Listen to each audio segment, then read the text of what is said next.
उधार में ज़्यादा कीमत पर फ़रोख्त करना। ये जैकब अब्बास से किसी ने पूछा है, नाम नहीं लिखा हुआ।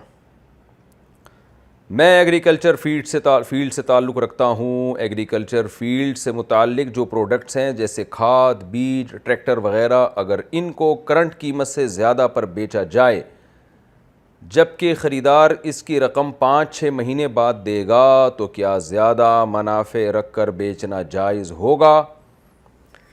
जी जायज़ है, बशर्ते कि जब आप वो फ़रोख्त करें तो उसी वक्त तय कर दें कि इसकी कौन सी कीमत पर आप बेच रहे हैं।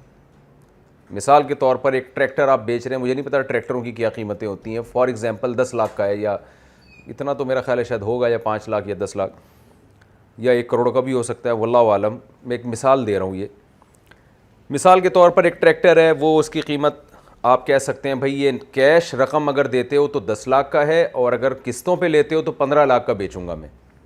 कस्टमर उसी वक्त तय कर लेता है कि मैं कैश पे उठा रहा हूं या किस्तों पे, उसी वक्त तय करे, और जो कीमत तय हो गई फिर उसमें कमी बेशी नहीं हो सकती।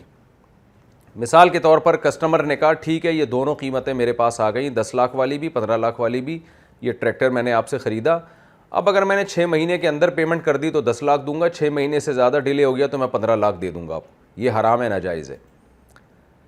ये भी नहीं हो सकता कि ट्रैक्टर वाला जो कस्टमर है वो ये कहे कि ये ट्रैक्टर मैंने किस्तों पे आपसे 15 लाख में ख़रीद लिया है, तो डन हो गया है, चला गया घर, अगले दिन आया कह रहा है यार 15 छोड़, ये 10 पकड़ और बाकी किस्तें माफ़ कर दो, तो ये भी नाजायज़ है।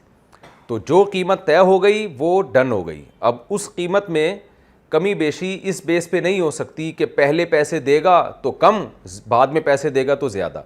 तो उसी मजलिस में ये तय करना ज़रूरी है कि 10 लाख में उठा रहा है या 15 लाख में उठा रहा है।